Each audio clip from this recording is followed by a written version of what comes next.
मौलाली युवा केंद्र में इंटरनेशनल न्यू स्टार द्वारा आयोजित पुरस्कार वितरण एवं सांस्कृतिक महोत्सव का भव्य आयोजन किया गया। कार्यक्रम में टॉलीवुड अभिनेत्री पापिया अधिकारी, फिल्म निर्देशक बादल सरकार, सौमिन सेन, बिप्लब घोष, अमरनाथ सेन, अदिति मुखर्जी सहित कई प्रतिष्ठित हस्तियां उपस्थित रहीं। महोत्सव में संस्कृति, साहित्य, समाज सेवा, प्रशासन आदि विभिन्न क्षेत्रों में उत्कृष्ट योगदान देने वाले 100 से अधिक विशिष्ट व्यक्तियों को सम्मानित किया गया। इंटरनेशनल न्यू स्टार के निदेशक एवं संपादक सौमिन सेन ने कहा कि कार्यक्रम का उद्देश्य पुस्तकों और संस्कृति से विमुख होती युवा पीढ़ी को फिर से सांस्कृतिक धारा से जोड़ना है। আজকের এই মৌলালী যুব কেন্দ্রে আজকের এক মাস ধরে আমরা একটা অ্যাওয়ার্ড শিরোমণির জন্য প্রচার করছিলাম। আমরা শুধু অ্যাওয়ার্ড শিরোমণি করছি না, আমরা আমাদের পত্রিকা প্রকাশ করছি, ট্যালেন্ট ইভেন্ট করছি, ট্যালেন্ট শো করছি। এর কারণ হচ্ছে গ্রাম বাংলা বা শহরের অনেক ছেলে মেয়ে বিভিন্ন মঞ্চ পায় না, তাদের মঞ্চ দেওয়া, তাদের একটা প্ল্যাটফর্ম দেওয়া। আর একটা আমাদের বয়সী ছেলেমেয়েরা, নতুন প্রজন্মের যারা, তারা সামাজিক বা পারিবারিক চাপে একটা এজের পর ধরুন পড়াশোনা, ইঞ্জিনিয়ারিং এই ধরনের ডিগ্রিতে যেতে হবে, কালচারাল দিকটাকে অ্যাভয়েড করছে বাড়ির বাবা মা। কিন্তু কালচারাল এই পজিশনটা আমার মনে হয় মানুষের চরিত্র সৃষ্টি এবং মানুষের পরিচিতি এই দুটো সুন্দরভাবে তৈরি করতে পারে। এই কালচারাল জগতে থেকে মানুষ যারা এই কালচারাল দিকে থাকে, তো তাদের পরিবেশে কোনো খারাপ কুকাজ করা বা এই ধরনের মোটিভ থাকারই কথা নয়। এখনকার আমাদের প্রজন্মের ছেলেরা মোবাইল, সোশ্যাল মিডিয়া এইসবে ভর্তি। সেখানে যদি নাচ, গান, আবৃত্তি তাদের মনে আনা যায়, তাদের যদি সাহিত্য চর্চার প্রতি আবেগ দেখানো যায়, আরও সাহিত্য চর্চা বাড়ানো যায় তাদের দিয়ে, তাহলে কি হবে, আমাদের এই প্রজন্ম আরও সাহিত্য সংস্কৃতি নিয়ে এগোতে পারবে। ভালোই তো, এরকম অনুষ্ঠান হোক, আমাদের সাংস্কৃতিক অনুষ্ঠান ঠিকঠাক জায়গায় ঠিকঠাক মতো হোক, এটা আমরা সকলে চাই।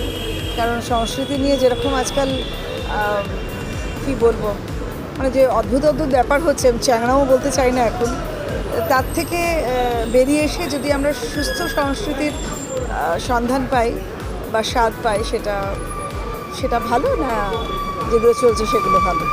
নিশ্চয়ই এগুলো ভালো। সৌমেন আমার ছোট ভাই, খুব স্নেহ করি।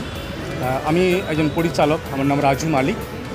দীর্ঘদিন ধরে ইন্ডাস্ট্রির সঙ্গে কাজ করতে করতে অভিজ্ঞতা বিভিন্নভাবে হয়েছে। আর সাহিত্য চর্চার মধ্যেও আমি রয়েছি দীর্ঘদিন ধরে। আমার একটা পত্রিকাও চলে যার নাম ইচ্ছে ডানা, সেখানেও অনেক অনুষ্ঠান আমরা করি।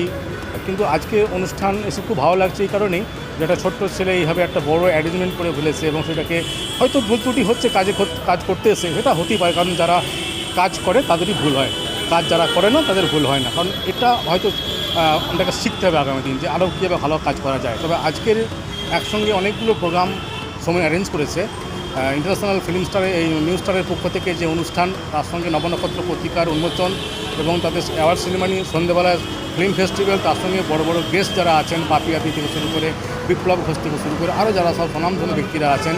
এবং এই প্রোগ্রামটা টোটালটাই সাজিয়েছেন বাদল সরকার, টোটাল ফিগারটাকে দাঁড় করিয়ে দিয়েছেন এবং আমাকে এখানে দায়িত্ব দিয়েছেন সঞ্চালনার জন্য। আমি সঞ্চালনা করেছি। আজকের দিনটায় এত সমাগম ভাবতেও পারছি না যে বাংলার বিভিন্ন জায়গায়, বিশেষ করে গ্রাম অঞ্চলে কত সাহিত্যিক, কবি যারা লুকিয়ে ছিল, যাদেরকে সামনে তুলে নিয়ে এসছে international new star Soumen Sen.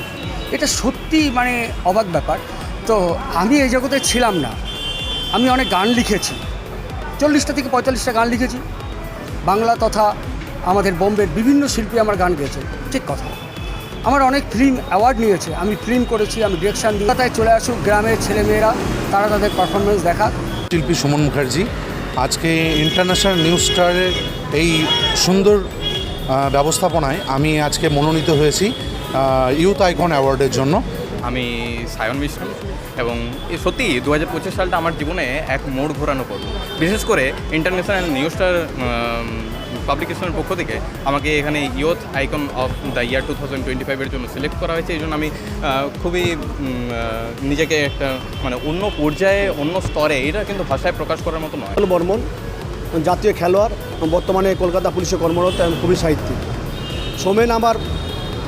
Somen Subrata আমার ভাইয়ের মতো। তো আজকে এদের যে অনুষ্ঠানটা হচ্ছে ইন্টারন্যাশনাল নিউজ স্টার থেকে অত্যন্ত একটা সমাজের পক্ষে ভালো বার্তা। নমস্কার স্যার, আমি সুব্রত চ্যাটার্জি, ইন্টারন্যাশনাল নিউজ স্টারের আমি সহ সম্পাদক। আমি সোমেনের সঙ্গে বিগত 2 বছর ধরে আছি, আর আমরা চেষ্টা করছি আমাদের অনুষ্ঠান আরও যাতে উন্নত হয়। নিউজ স্টারের সহ সম্পাদক আমি, আর আমি চাইছি আমাদের অনুষ্ঠানটা আরও বড় হোক, আমরা আরও বড়োভাবে এগিয়ে যেতে পারি, অনুষ্ঠানটা সফল করতে পারি। আর আমি এই নিউজ স্টার ইন্টারন্যাশনালের প্রোগ্রামে অংশগ্রহণ করতে এসেছি। আমন্ত্রণ পেয়ে আমাকে পুরস্কৃত করা হয়েছে। আমি পুরস্কার পেয়েছি আমার পূর্বে পশ্চিমবঙ্গ সরকারের শিক্ষারত্ন অ্যাওয়ার্ড 2021 সালে, ওয়ার্ল্ড হিউম্যান রাইটস প্রোটেকশন কমিশনের থেকে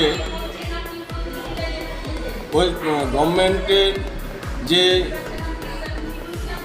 মিনিস্ট্রি অফ কর্পোরেট অ্যাফেয়ার্স আছে কেন্দ্রীয় সরকারের, তার সুপারিশে ডক্টরেট অ্যাওয়ার্ড পেয়েছি। সেটা হিউম্যান রাইটস প্রোটেকশন কমিশন থেকে। এর আগে এক্সিলেন্ট অ্যাওয়ার্ড, আইকন অ্যাওয়ার্ড পেয়েছি। এবং গর্বিত বটে, এখানে সাংস্কৃতিক একটা বিশাল আয়োজন করা হয়েছে। এই সংস্কৃতি আমাদের রক্ষা করতে হবে, যাতে করে আমরা জাতি ধর্ম বর্ণ নির্বিশেষে সকলে একত্রিতভাবে আমাদের বাংলাকে একসঙ্গে গেঁথে বাঁচতে পারি। নিম্ন বুনিয়াদী বিদ্যালয়ের প্রধান শিক্ষক ছিলাম।